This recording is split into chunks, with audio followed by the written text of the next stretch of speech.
형이상학적이고 조금 약간 어떤 개념적인 어떤 그런 좀 주제가 되겠습니다. 작년에 저희가 이제 ESG 경영 이제 세미나가 한번 있었고요. 또 오늘 토론자로 참석해 주신 많은 분들이 저희 이제 연구원이 이제 조직한 ESG 포럼을 통해서 또 저희가 포럼도 이제 수차례 개최한 바가 있습니다.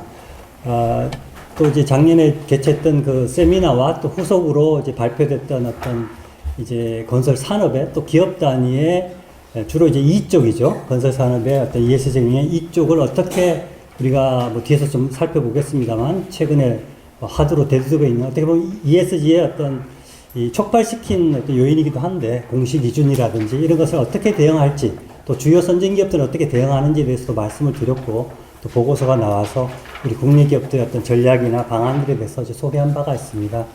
그런데 오늘은 이제 그런 것의 또 연장선상의 어떤 가이드라인 부분을 이제 2주제에서 발제를 할 거고요. 근데 이제 저희 연구원에서는 그동안 이제 포럼도 있었고 저희 원장님 이제 산하 저희 TF에서 많은 고민을 이제 하다가 보니까 ESG 경영이 단순히 현재 뭐 공시 기준을 필두로 해서 여러 가지 또 어떤 시장의 변화라든지 몇 가지 또 포인트들이 있는데 뒤에서 한번 보겠습니다. 이제 그런 것을 후발적으로 어떤 대응하는 차원에 이제 그칠 정도의 이슈인가 하드인가를 좀 생각해 봤을 때 그렇지 않다라는 것이 이제 저희들의 결론이었고요. 과거의 사회적 책임, 뭐 지속 가능 경영도 이제 마찬가지였습니다. 그런 것들이 끊임없이 어떻게 보면 한 시대의 어떤 화두로 대두되었다가 없어지지 않고 계속 발전해 오면서 현재까지 이런 어떤 그 중심을 관통한 어떤 이유가 있다라는 것에 저희가 이제 주목할 필요가 있다고 생각하고 거기에는 이제 공통적인 어떤 가치가 있다는 것이고 그것이 단순히 어떤 공시 기준을 충족시키는 것으로 이제 어떻게 보면 약간 피동적인 거죠. 그렇게 볼 것이 아니라 여기 어떤 과연 이 시대에 이것을 왜 외치고 있고 거기에서도 공통적인 가치를 실질적인 어떤 함의가 있는지에 대해서 한번 고민할 필요가 있는 것이 아닌가라는 데 이제 저희가 주목을 했습니다. 그래서 좀 어려운 얘기긴 합니다만 앞서 이제 원장님께서 좀 이제 계속해서 당부의 말씀을 드린 것도 어떤 같은 차원이라고 할 수 있는데 이것이 단순히 어떤 연구 보고서나 발표로 끝나서 해결될 수 있는 이제 이슈는 아니라는 것이 이제 저희들의 공통적인 생각이었고요. 이제 오늘 크게 보면 이제 기업 단위 또 산업 단위에서 과연 이 ESG 경영에 어떤 의미가 있고 또 가치가 있는지를 한번 보겠습니다. 특히 이제 산업 단위에 더 저희가 이제 포커스를 좀 두고자 하는데요. 이제 ESG 경영의 어떤 대두됐던 것들을 대응하는 것은 주로 이제 기업 단위의 것이죠. 그러나 이것이 그 가치를 저희가 주목하고 확산하는 것은 결국 산업까지 가야 되는 것이고, 이제 그것은 어떻게 보면은 뭐 공시 기준이나 여러 가지 이제 규제들을 이제 과거 사회적 책임이나 지속 가능 경영하고 ESG의 가장 큰 차이점은 어떤 법적 규제가 의무화되고 있다는 것이 가장 큰 특징 중에 하나인데요. 뒤에서 좀 보겠습니다.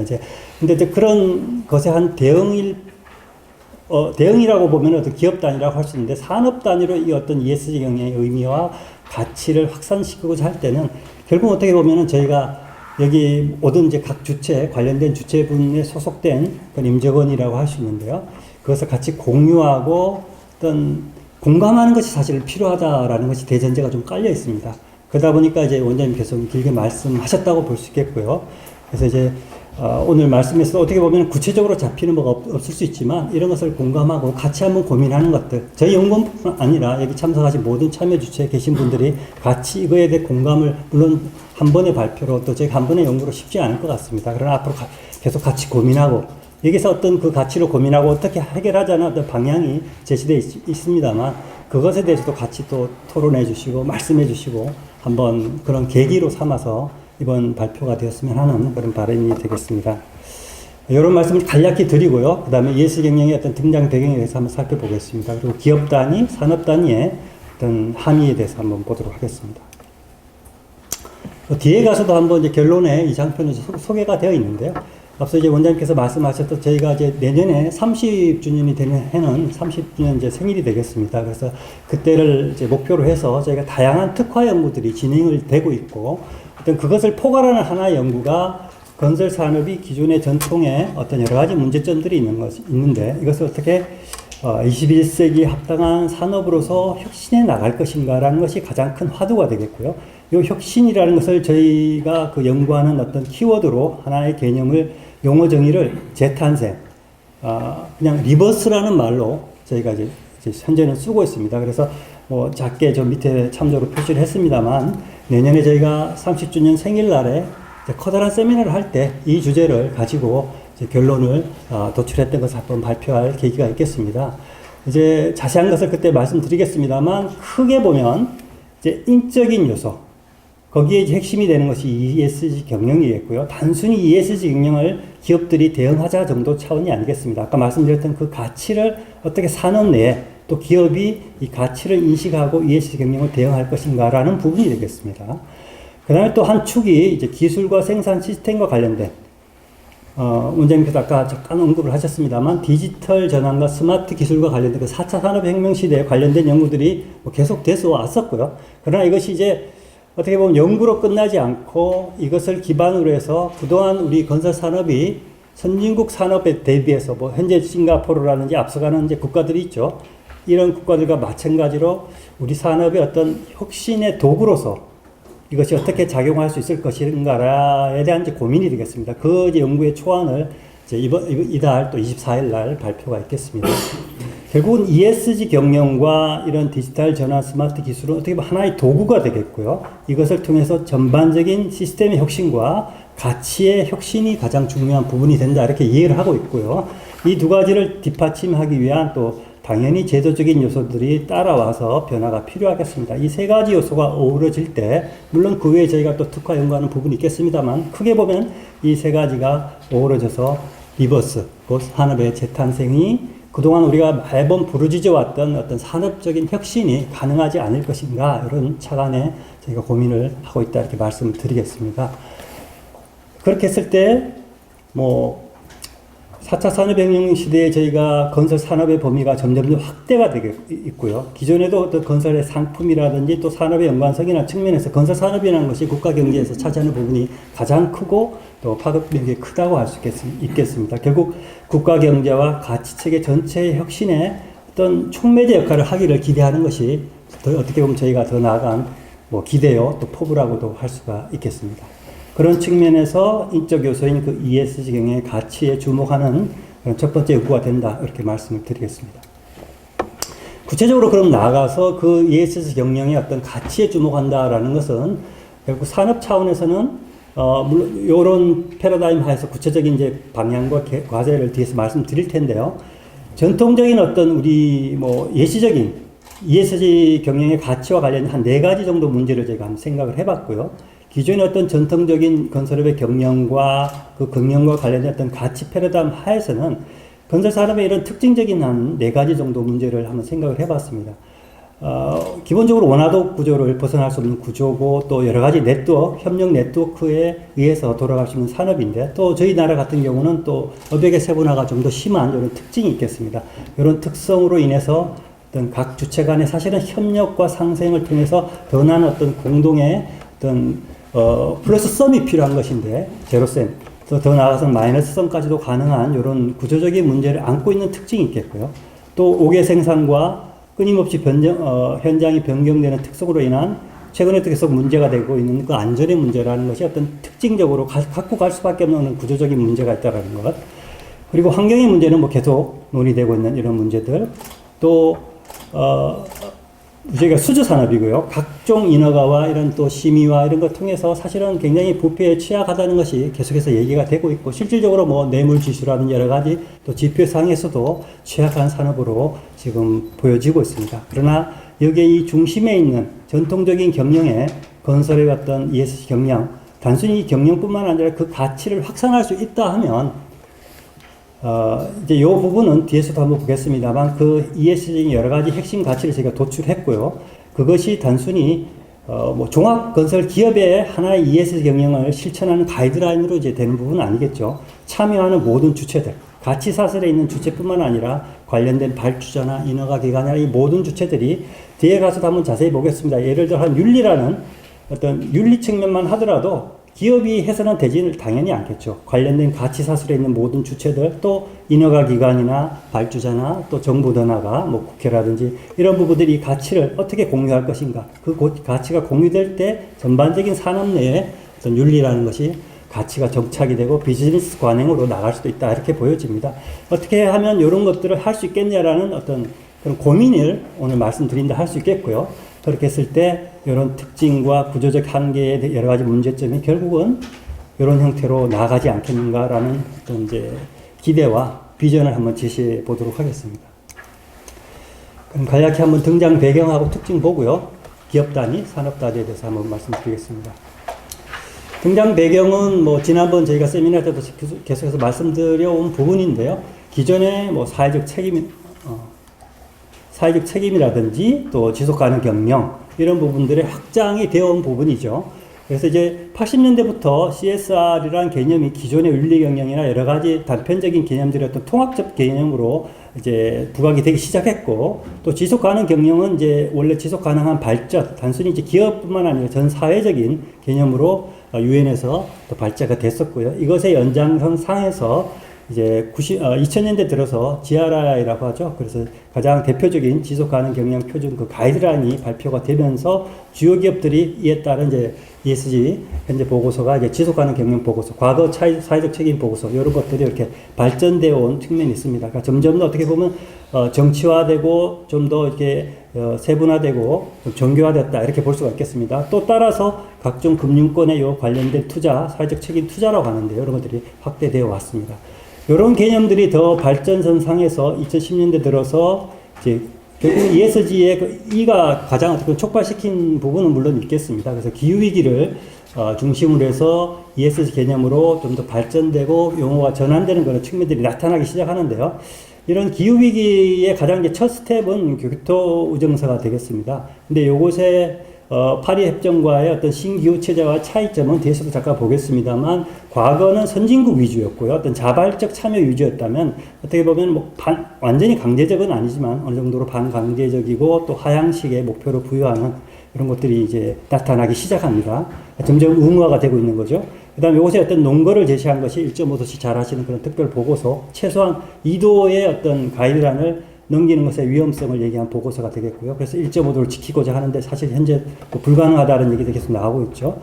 요거에 어떤 근거에서 각국에서 주요 선진국들이 이미 탄소 중립 선언을 하고, 2030년은 이제 NDC라고 해서 각 내셔널 그 단위로 어떻게 중립에 기여할 것인가를 또 2030년 단위의 어떤 기여도를 자발적으로 또 발표하도록 했고, 이런 것이 다 발표가 되었습니다. 우리나라는 2021년 10월에 발표를 했고, 이에 따라 관련된 로드맵이 상세하게 다 발표가 됐고, 그에 관련된 모든 부문들, 특히 기업들도 선언들이 이어지고 있는 그런 상황이고, 또 로드맵이 각 기업 단위에서도 지금 발표가 자발적으로 이루어지고 있는 그런 단계가 되겠습니다.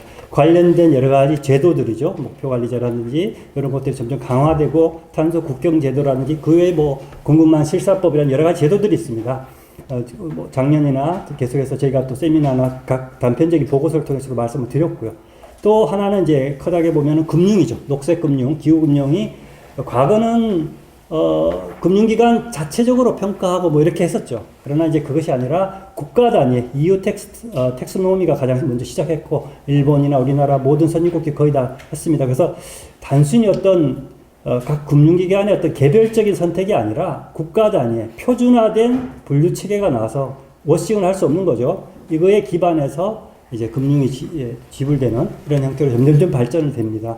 더 나아가서 공시 기준. 과거는 가이드라인 성격이었다면 지금은 실질적인 공시 기준이 S1, 2가지 S1이 이제 일반적인 기준이고 2가 기후 대응입니다. 앞으로 이제 3, 4, 5 계속해서 발표될 예정에 있고요.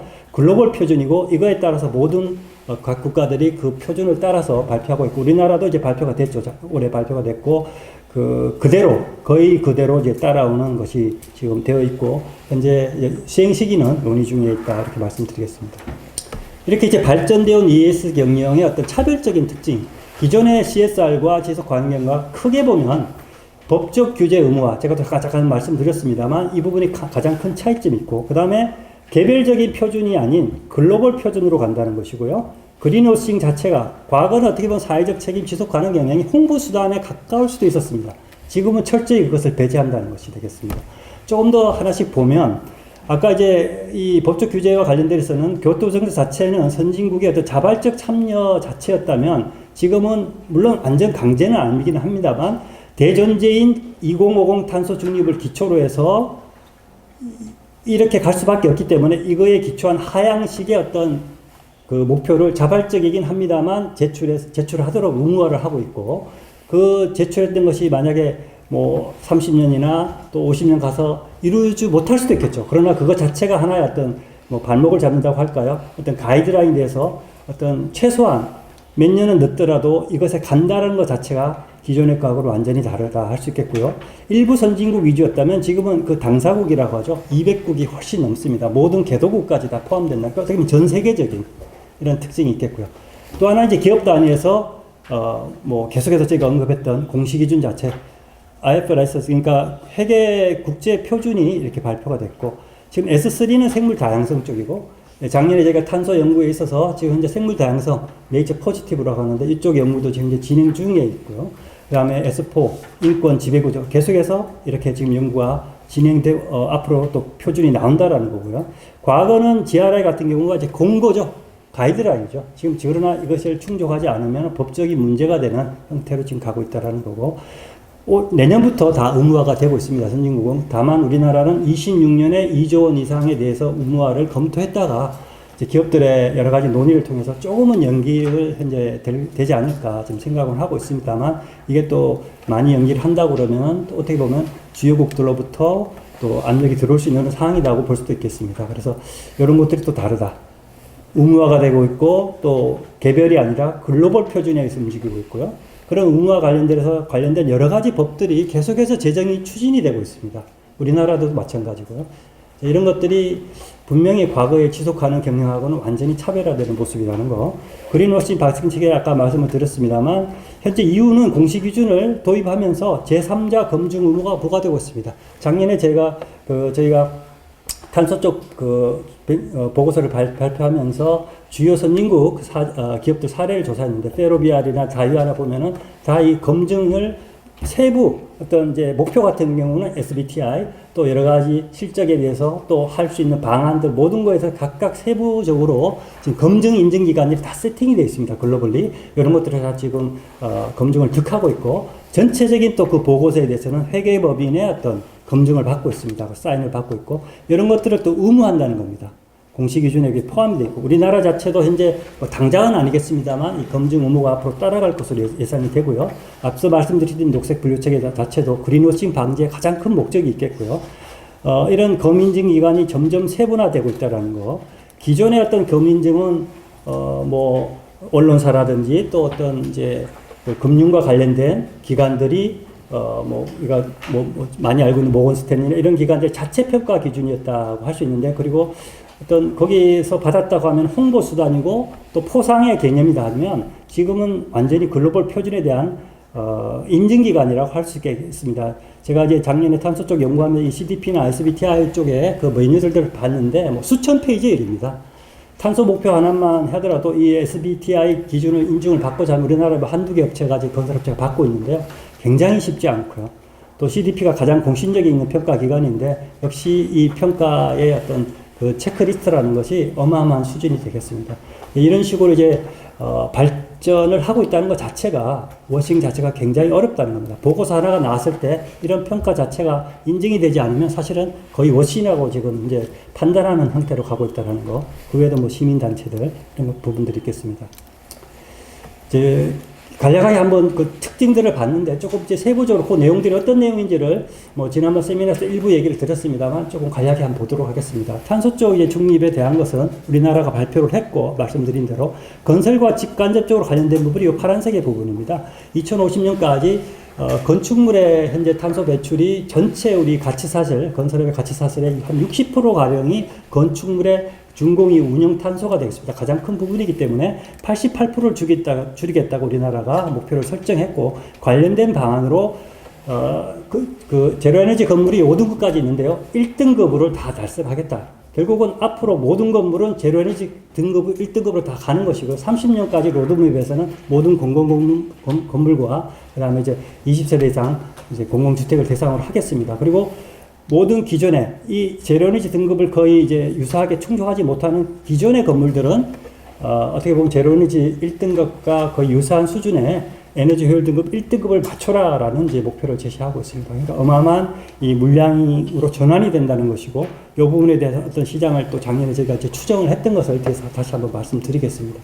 또 간접적으로는 이 시멘트 철강, 아까 이제 60%가 운영탄소라고, 건축물 운영탄소라고 말씀드렸고, 나머지 이제 내재탄소라고 해서 이 건설 시공 이전에 자재 생산 단계에서부터 발생되는 탄소가 있는데요. 그 부분이 또 한 30% 내외가 되고, 그 중에 가장 핵심적인 한 90% 가까운 부분들이 이 두 가지 산업에서 발생이 되겠습니다. 그러다 보니까 이쪽 산업에서 기술의 개발과 공정 혁신, 또 배출권을 사야 되고요. 그래서 뭐 많게는 한 50%까지도 비용이 올라간다, 이런 연구들이 이제 몇몇 연구들이 있는데, 어쨌든 평균적으로 한 30% 정도 자재 비용이 올라가는 이런 부분들의 어떤 간접적인 파급 효과가 있겠고요. 공시 기준과 관련돼서는 아까 이제 S12 말씀드렸는데, 이것이 이제 TCFD라는 또 글로벌 기구가 먼저 수립이 되어서 관련된 연구를 수립했고, 이 연구들을 그대로 그 S1, S2에서 다 받아들였습니다. 그래서 가장 큰 특징은 스콥 3까지 포함된다는 건데, 스콥 1은 그 자체 어떤 나의 법인의 경계 내에서 경유 같은 거 직접 떼우는 것을 얘기합니다. 그다음 스콥 2는 이 내 법인의 경계 내에 있지만 간접적으로 전기를 조달받은 그 전기가 화력 발전에서 온 것이면은 스콥 2 배출이 있겠죠. 스콥 3는 그 나의 기업의 경계 범위를 벗어나는 어떤 상품, 팔았던 상품에 대해서 배출되는 거, 아까 건축 운영 탄소겠죠. 그 다음에 공급망에서 배출되는 걸 다 포함합니다. 근데 이 3이 포함됐다는 거고요. 우리나라가 이것을 받아들여서 KSSB에서 이제 4월 달에 또 공식 기준 발표했는데, 이 S3이 포함이 되어 있다는 겁니다. 그 다음에 또 가장 큰 특징이 왼쪽에 그림도 있습니다만, 이런 변화에 의해서 S12의 변화에 의해서 재무적 영향의 측정을 공시를 권고하고 있고, 우리 지금 대기업의 건설 대기업 일부 업체들이 또 이것을 지금 이제 공시를 하고 있습니다. 왼쪽에 보시면은 이런 기후 변화에 따라서 좌초되는 자산, 뒤에서도 잠깐 말씀드리겠습니다만, 뭐 예를 들면 이제 고로라든지 이런 거죠. 철강 업체 같은 경우는 또 이제 시장이 늘어날 수도 있고, 또 이 시장이 줄어들 수 있겠습니다. 화력 같은 발전소는 시장이 없어지겠죠. 이런 거에 따른 나의 어떤 매출의 변화, 또 비용의 변화, 이런 모든 것들 각각의 경로를 상세하게 표시를 하고 있고, 이에 따라서 이 프레임워크를 가지고 또 추정을 해서 이게 공시이기 때문에 투자자들이 알 수 있도록, 금융기관이 알 수 있도록 공시를 하고 있고, 그래서 이제 대기업들이, 현재 건설 대기업들이 5대 대기업들 같은 경우는 이런 것들을 시도를 해서 최근 1, 2년 사이 이제 공시를 하고 있는데, 재무 역량 관련된 어떤 이 측정하는 것 자체가 굉장히 어려움이 있다, 이런 것을 이제 현재 토로를 하고 있는 상황이 되겠습니다. 자, 이런 것들의 또 변화들이 있겠고요. 그 다음에 이제 아까 이제 2050 타소중립에 대해서 이제 그 몇 가지 저희 건설산업 직간접적인 걸 봤는데, 그에 따른 영향력, 작년에 이제 세미나 때 잠깐 말씀드렸는데, 잠깐만 다시 한번 짚어본다면, 개별 우리 건설 기업 단위는 앞서 말씀드린 스콥 3의 배출이 많기 때문에, 스콥 1, 2 같은 경우는 이제 저희가 한 10% 미만 정도이기 때문에, 물론 이것도 적은 건 아닙니다만, 그래도 타 어떤 산업에 비해서 조금 유리하다 볼 수는 있는 상황이 될 수도 있습니다만, 그러나 스콥 3까지 포함해서 내 개별 기업 단위에서 다 공시를 해야 된다면, 나의 기업이 이런 부분들의 부담이 있겠고요. 또 스콥 1, 2라 하더라도 어떤 줄여야 되는 부분들이 있겠습니다.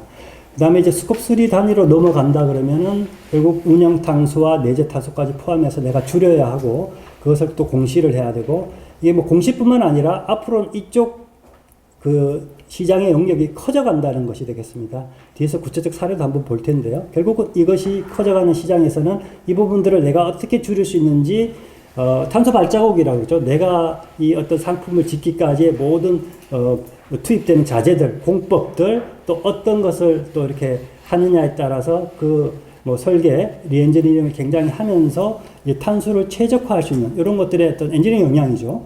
그 다음에 또 어떤 건물이 가장 운영 탄소를 줄일 수 있는지, 이런 엔지니어링 역량과 또 실제로 구현할 수 있는 역량, 이런 것들이 어떻게 보면 핵심 경쟁 위로 부각한다는 또 측면이 있겠습니다. 비용의 측면도 있겠고요.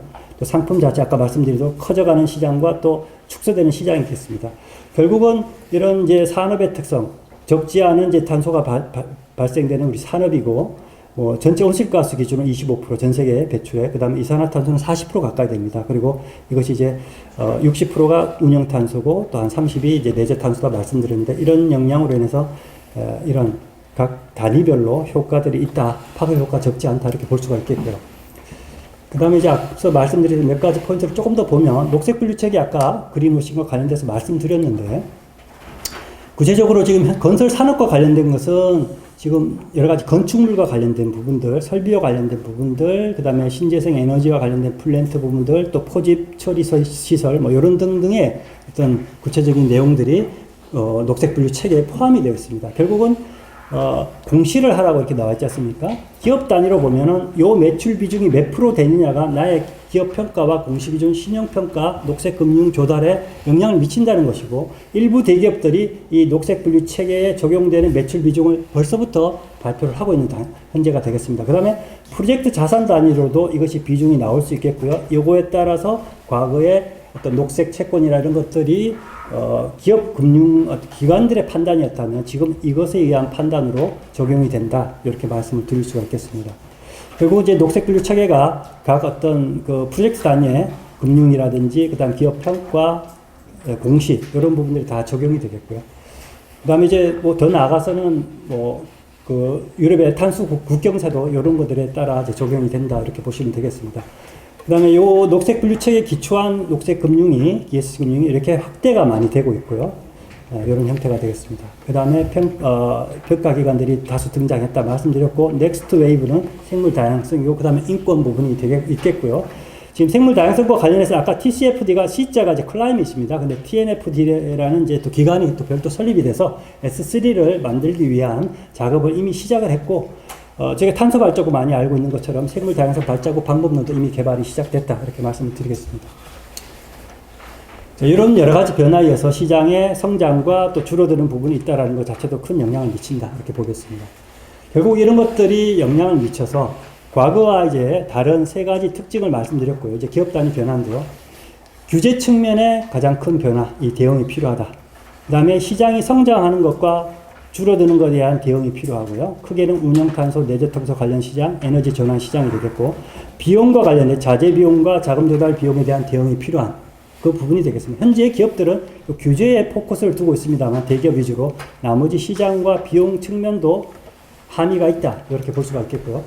실질적인 대응 현황을 보면은 밑에도 이제 여기 또 표가 있습니다만, 대형 위주로 현재 대응을 하고 있습니다. 10대 대형사 위주로 최근 2, 3년 사이 ESG나 지속가능 어떤 경영 체계가 ES 체계로 넘어가고 있고, 탄소 배출 감축 목표를 설정하고 있고, 시기를 제시하고 있는 상황이고요.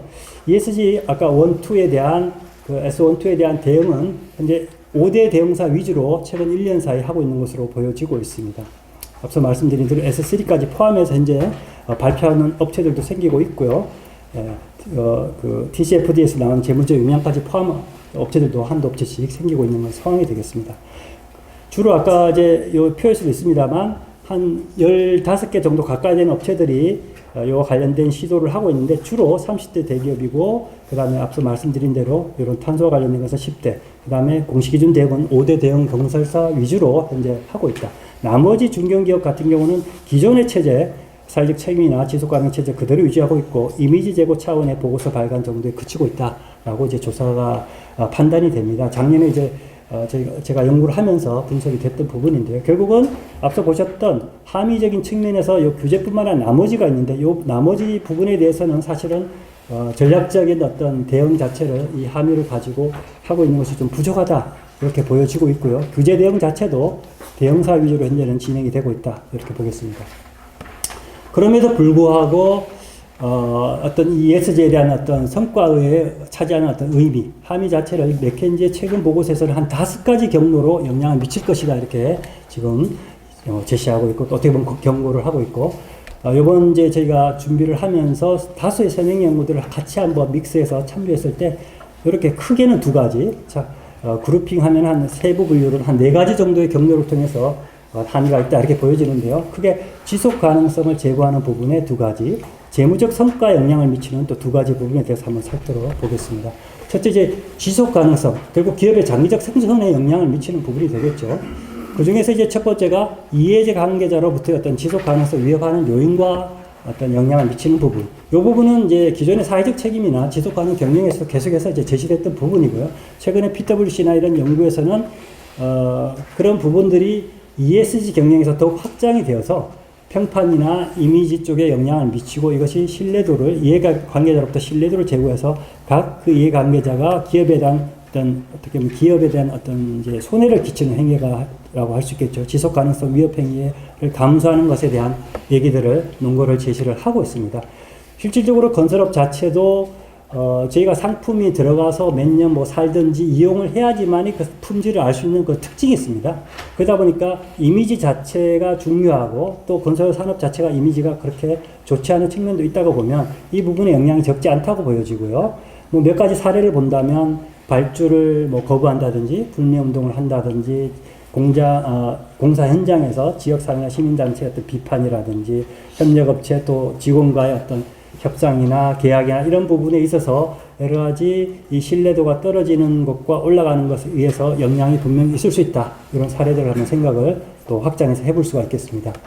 그 다음에 또 지속 가능성과 관련된 부분은 시장이 바뀌고 있는 부분, 또 자초사전 부분을 이제 선행 연구들이 제시를 하고 있는데요. 건설 산업과 관련해서는 이제 시장이 커가는 것들, 앞서 말씀드렸던 이런 부분들이 있고, 결국은 기존의 에너지 효율이 떨어지는 건축물 자체가 이렇게 완전히 전환되기 때문에 이 전환에 대응하는 것이 필요하고요. 그 다음에, 그 화석연료와 관련된 플랜트들이 또 축소가 될 수밖에 없고, 실질적으로 이런 어떤, 전기 쪽에 또 중장기 계획에서 대부분 없어지는 곳으로 지금 반영이 되어 있지 않습니까? 그 다음에 신재생 에너지, 또 포집, 시설, 이런 것들이 또 커가는 시장이 되겠고요. 이런 대응의 전환에 대한 대응. 그 다음에 자초사전 자체는 뭐 앞서 잠깐 말씀드린 철강의 고로와 같이 이 기후변화 대응으로 인해서 기존의 자산의 가치가 떨어지는 부분이 되겠는데, 건설 산업 자체는 뭐 자산 의존하는 산업 자체가 아니고 또 요거에 따라 실질적으로 뭐 일부 해당되는 기업도 있겠습니다만 대부분은 크지는 않다 이렇게 보여지고요. 다만 이제 쇠퇴시장, 앞서 보셨던 이런 몇 가지 쇠퇴시장과 관련된 지적인 재산을 갖고 있다든지 또 관련된 기술 인력이 무형자산이 되겠죠. 이런 것들에 점점 경쟁력이 떨어지는 이런 부분들은 있겠고요. 그 다음에 철강과 시멘트 업계 자초사들이 굉장히 많기 때문에 이 비용의 부분이 또 해지가 필요한 이런 것들의 어떤 리스크의 대응이 필요하다 이렇게 보겠습니다. 그 다음에 이제 재무적 성과 쪽으로 가서 또 두 가지 부분, 이제 비용과 아웃풋 쪽인데요. 먼저 비용 쪽에서는 직접적인 비용과 간접적인 비용 부분 생각할 필요가 있겠습니다. 직접적으로는 이제 ES 경영을 통해서 에너지와 자원을 이제 절약하면서 당연히 비용이 줄겠고요. 법적 규제를 위반을 하지 않기 때문에 이 비용도 이제 감소를 하겠습니다. 그 다음에 이제, 앞서 계속해서 말씀드린 이 자재와 관련된 이 경영을 ES 경영을 하면서 관련된 이제 업체들과 네트워크를 구축하고 공동 기술 개발을 통해서 이 비용의 상승을 최대한 억제할 수 있는, 만약 이것이 배타적인 어떤 이 억제를 가질 수 있다 하면 경제 우위까지로도 내가 발전을 할 수가 있겠고요. 그 다음에 간접적으로는 뭐 밑에서 이 아까 계속해서 말씀드렸던 신뢰가 올라가서 거래 비용이 줄어드는 어떤 세 가지 협상과 계약 비용과 감시 비용이 이론적으로 있을 수 있는데, 건설업에서도 이런 것들을 적용해 볼 수가 있겠습니다. 평판과 이미지가 개선되고 신뢰도가 개선되면서 이와 관련된 세 가지와 관련된 뭐 자금 조달 비용이라든지 공사 현장의 지역 주민의 어떤 민원 관리 비용, 또 직원 관리 비용 등이 또 일부 절약될 수 있는 이런 부분들이 있겠습니다. 성과 형성 부분은 신시장 선전 부분이 이제 가장 크다고 할 수가 있겠고요. 이와 관련해서 뭐 아까 뭐 지금 여기는 없습니다만 뒤에 가서 한번 이 시장이 굉장히 크다 말씀드렸는데 저희가 전망했던 거 한번 보겠고요. 또 내재 탄소 부분도 사실은 무시할 수 없는 부분이 되겠습니다. 지금 여기 밑에 그 MS 사례가 되겠는데요. 그 어떤 깨어있는 민간 발주자가 내재 탄소를 줄일 수 있는 어떤 기업한테 그 발주를 줄 수가 있겠고요. 요구를 할 수가 있겠습니다. 그래서 스칸스카가 내재 탄소를 30% 줄일 수 있는 그 엔지니어링 역량을 확보함으로써 그것을 할 수 있는 어떤 툴이 되겠습니다. 그래서 이런 툴을 통해서 어떤 자재를 써서 어떤 공법으로 어떤 형태의 시설물을 공급했을 때 최적화할 수 있다. 내재 탄소를 이런 역량을 통해서 수주할 수 있겠고, 이런 어떤 끼어있는 민간 발주자뿐만 아니라 현재 앞으로 뭐 탄소 국경에서가 점점 이렇게 강화된다든지 하면은 각국 선진국의 공공조달 시장 자체도 이런 형태로 변화할 것이다 이렇게 보여지고 있습니다. 그 다음에 이제 에너지 전환과 관련된 시장들, 이런 시장들의 어떤 선점이 가능하다. 이제 어떻게 보면 지금부터 준비해 나갈 때, 그 다음에 이해자 관계자 신뢰도가 제고되면서 위협도 감소할 뿐만 아니라 성과 부면에서 후속 수주가 증가한다든지 생산성이 올라간다든지 또 구전 효과로 또 사업의 성과가 제고되는 이런 부분들도 또 아프 측면에서 생각해 볼 수 있는 부분이 되겠습니다. 저희가 이제 전망했던 부분, 아까 말씀드렸던 이것이 한 180조, 실질 가격 기준으로, 제로 에너지 등급, 1등급 시장이 이렇게 전망이 되고요. 그린 리모델링이 연평균 한 63에서 100조까지 이렇게, 물론 이제 기존의 로드맵이 다 100% 달성됐을 때를 가정한 것이 되겠습니다. 또한 이제 기존에 이제 수직 중축 리모델링이 있는데 이것이 그린 리모델링의 어떤 조건이나 인센티브와 같이 결합이 되면서 수직 중축 자체가 저희가 뭐 주택 수요가 많이 떨어진다고 하더라도 그린 리모델링은 앞으로 2050까지 결국 가야 될 그 로드맵이기 때문에 이것이 그린 리모델링의 조건이 추가됐을 때 인센티브를 주는 형태로 결합될 가능성도 일부 있지 않느냐 이렇게 생각해 볼 수가 있겠습니다. 자, 이상에서 말씀드린 한 4가지 경로를 통해서 기업의 장기적 생존이 제고될 수 있고 재무적 성과가 향상될 수 있다라는 부분. 그래서 기존의 이미지 제고 차원이라든지 규제 대응 차원에서 단기적 현재 접근하고 있습니다.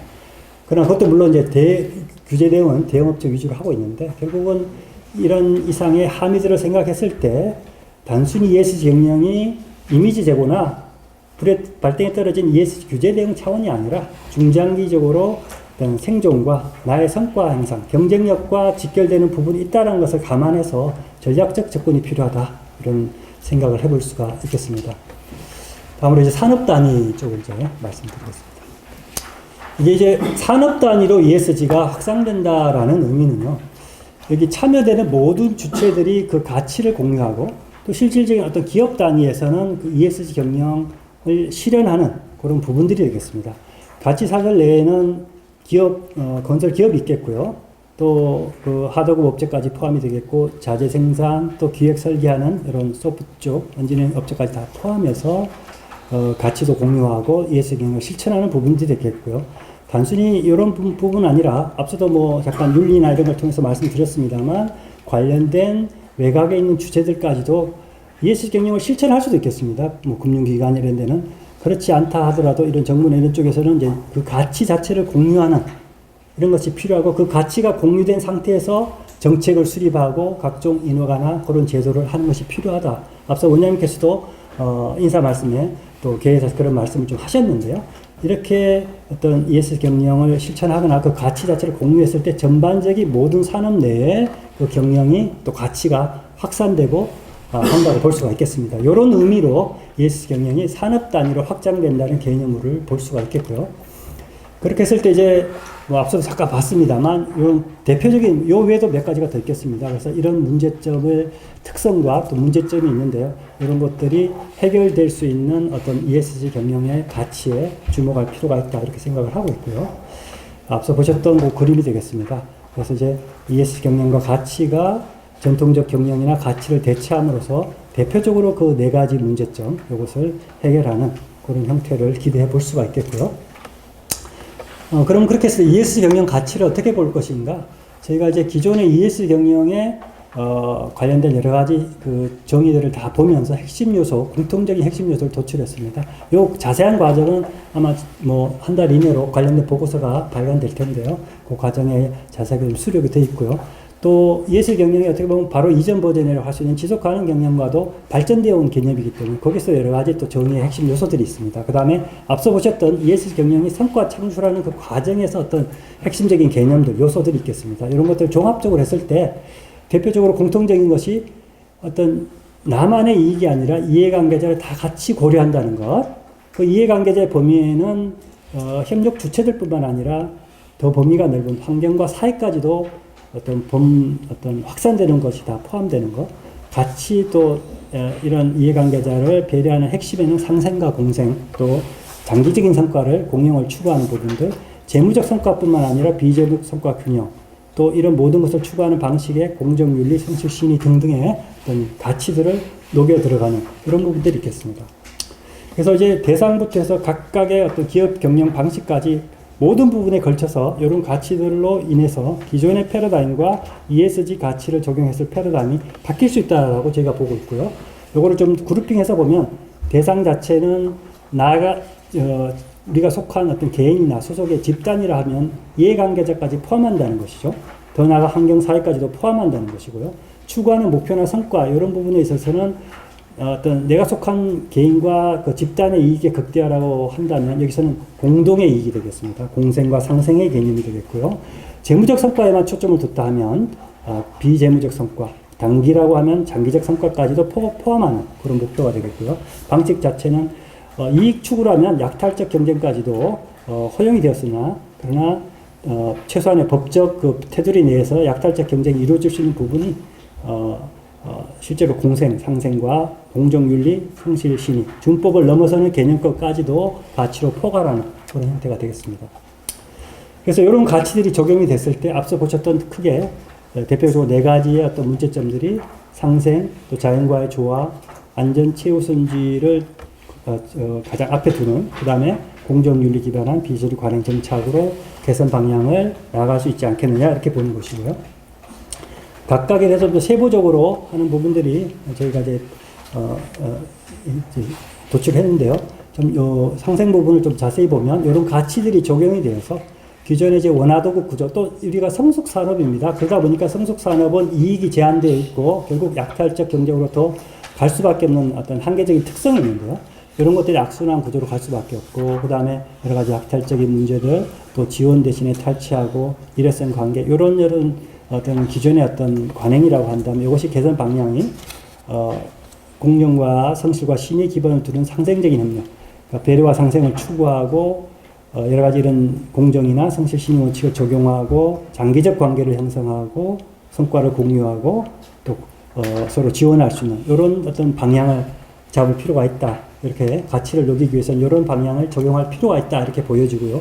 어떻게 보면 이것이 조금 뭐 개념적이고 뭐 너무 가치 지향적이게 이렇게 볼 수도 있겠습니다만 실질적으로 한 사례를 보면 영국의 혁신운동이 물론 최근에는 여러 가지에 대한 또 논란도 있긴 합니다만 과거에 이 혁신운동에서 여러 가지 KPI를 생산성을 주도로 한 KPI를 이제 목표로 해서 실질적으로 달성을 추구해 왔고요. 그 다음에 이제 발주자가 제일 중요하다.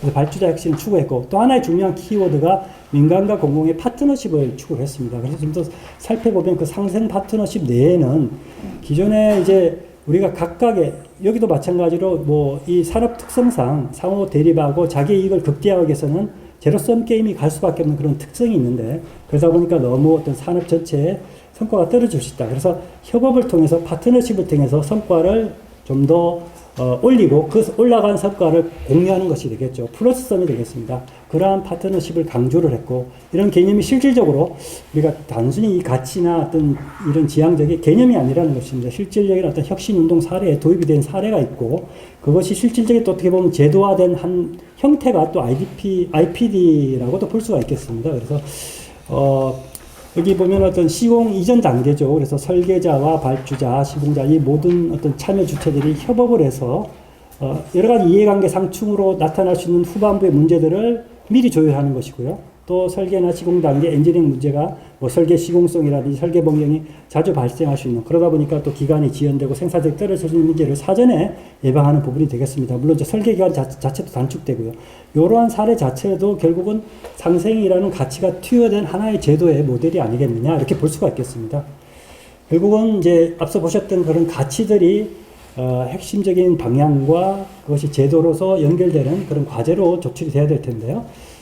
개선 방향을 뭐 각각에 대해서 다 도출을 했습니다만 공통적이라고 보면은 각각 참여 주체들의 소속된 임직원의 어떤 의식이 내재화되는 부분들, 기존의 체계들을 좀 고도화하는 부분들, 그리고 나뿐만 아니라 관련된 모든 참여 주체들의 이 가치가 확산될 수 있는 그런 부분들, 또 최근에 이제 도래되고 있는 그런 새로운 규제들에서 선행적으로 대응하자. 이런 부분들이 공통적인 어떤 방향이 되겠습니다. 이런 방향을 통해서 이제 과제들을 예시적으로 뒤에서 한번 도출을 해봤는데요. 그 과제들 자체도 참여 주체별로 이제 해야 되는 과제들이 있을 거고요. 거기는 이제 외곽에 있는 참여 주체들도 마찬가지고요. 가치를 공유하기 위해서. 그 다음에 건설업 단위에서 각 참여 주체뿐만 아니라 공동의 산업 단위에서도 해야 되는 과제가 있겠습니다. 이 ESG 경영을 가치 확산을 지원하게 하는 앞서 보셨던 어떤 그런 제도 개선 과제라든지 공동 기술 개발이나 공동의 어떤 협의체 등은 산업 단위에서 또 수행이 필요한 과제가 되겠습니다. 이를 통해서 개별 참여 주체들의 가치가 이행이 되고 또 산업 단위에서 이것이 확산될 수 있도록 이 기반이 갖춰져야 결국은 건설산업의 가치체계, 인적 요소 혁신이 가능하고요. 예를 들면 이제 이런 겁니다. 윤리 쪽에 아까 보셨던 방향이 있는데 그와 관련된 과제는 참여 주체별 과제도 있습니다만 산업 단위의 과제도 있겠습니다. 그래서 이 발생되는 그 윤리의 문제가 보면은 아까 특성상 인허가가 많고 또 각종 이런 것들의 절차들로 인해서 발생할 수 있는데 이 부배 유발 요인들을 보자면 법규 지침상의 어떤 불명확한 것으로 인해서 재량권이 확대되어서 어떤 뭐 여러 가지 부패 발생 가능성이 있고요. 또 굉장히 복잡하다 치면 또 신속 편의를 위해서 청탁이 가능한 것이고 또 불투명하고 비공개했을 때 또 여러 가지 또 문제가 생길 수 있는 여지들이 있습니다. 이런 것들을 산업 단위 제도 측면에서는 개선이 필요하다는 것이 되겠습니다. 통제 시스템 강화도 물론 필요할 거고요. 그래서 참여 주체별로 각 기업들의 윤리 경영뿐만 아니라 뭐 외곽했던 관련된 발주자나 또 정부 정책 위반자나 다 마찬가지로 이 가치를 공유하는 과제들이 필요할 것이고 산업 단위 아까 보셨던 이런 것들을 해결할 수 있는 과제들이 또 당연히 필요할 거다 이렇게 보여집니다. 또 하나는 이제 그 단위별로 과제뿐만 아니라 중복되긴 합니다만 이 단위별로 각각 해야 되는 과제들이 내용별로 보자면 앞서 보셨던 각 제도나 또 기업 단위의 프로그램과 관련된 것들이 있겠고요. 그것을 의식을 확대하는 교육, 그 어떤 의식 내재와 관련된 과제죠. 그 다음에 이 모든 것을 주도하시는 추진 조직 체계가 또 필요합니다. 이런 것들로 과제의 내용상에서는 또 분리해 볼 수가 있겠습니다. 이를 통해서 참여 주체의 어떤 임직원 가치 내재화와 관행 정착이 가능하고 인적 요소 혁신까지 결국 리버스까지 나갈 수 있다라고 생각이 되고요. 예시적으로 이제 뭐 도출된 과제입니다. 앞으로도 또 고민이 필요하고 그래서 이제 각 참여 주체별로 산업 단위별로 필요한 과제들 그것의 내용적인 측면에서는 이런 세 가지들이 있겠다 이렇게 보여지고요. 이런 과제들의 어떤 예시적인 어떤 방향에 의해서 가이드라는 것도 연결을 시키고 아까 세부적인 추진 방안이 이제 작년에는 이제 이와 관련된 추진 방안을 저희가 연구를 했는데 앞으로 S나 G에 대해서도 추진 방안을 연구할 때 그러니까 가이드라인은 와세 부분이 되겠습니다. 뒤에서 발표할 텐데요. 그 와서를 이제 구체적으로 어떻게 how to 실현할 것인가 뭐 벤치마킹이나 또 타 가이드라인에 참조해서 이런 부분들 계속해서 연구해 나갈 때 이런 주요 과제들을 또 감안하겠고요. 그 다음에 저희가 이제 리버스 연구를 또 이제 내년에 발표하겠습니다만 거기서도 이제 이와 관련해서 가치와 관련돼서는 이런 과제들을 또 염두에 두고 또 계속해서 연결시키는 그런 연구들이 이어지겠습니다. 자, 이런 모든 연구들을 통해서 결국은 이 아까 말씀드린 리버스의 인적 요소의 ESG 경영이 어떻게 이 가치가 단순히 공시기준 대응이 아니라 이 가치를 기업이나 더 나아가서 산업 단위까지 확산시킬 수 있느냐에 대해서 어떻게 보면 방법론에 대해서 한번 고민해 본 내용이 되겠습니다. 이게 뭐 틀릴 수도 있겠고요. 그 과제 자체도 예시적인 과제고 일단 그 과제를 가지고 저희가 가이드라인이나 세부적 추진 방안 연결을 시킬 텐데요. 이런 방법론에 저희가 고민한 것에 있어서 한번 공감해 주시고 또 토론해 주시고 계속해서 말씀해 주신다면 이런 인적 요소를 중심으로 한 이 단순히 ESG 경영 대응이 아니라 가치가 기업, 산업 단위로 확산되어서 리버스 더 나아가서 우리 국가 경제나 우리나라의 가치체계 혁신에 저희가 어떻게 보면 이제 장기적인 목표 또 기대를 가졌던 이 부분까지 확산되는데 모든 참여 주체들의 같은 어떤 공감대와 고민이 필요하지 않을까 생각합니다. 제가 조금 길었는데요. 네, 감사합니다.